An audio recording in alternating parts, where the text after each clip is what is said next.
Salmo Kapitulo 14. Ang pagkadautan sa mga tao. Ang mga buang-buang moingon sa ilang kaugalingon, walay Dios. Dautan silang tanan ug ngilad ang binuhatan, wala gayoy nagbuhat ug maayo.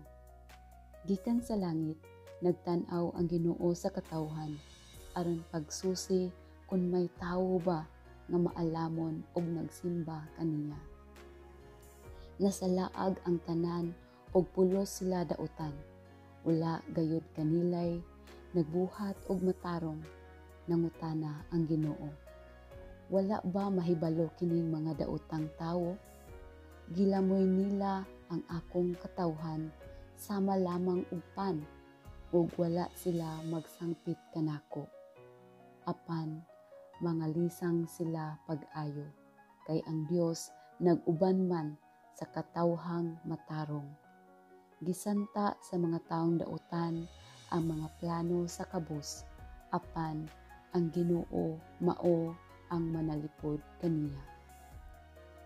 Muabot unta gikan sa Sion ang kaluwasan sa Israel. Magmalipayon unya ang kaliwatan ni Jacob, ug maghudyaka ang katawhan sa Israel, sa dihang pauswagon pag-usab sa Ginoo ang iyang katawhan.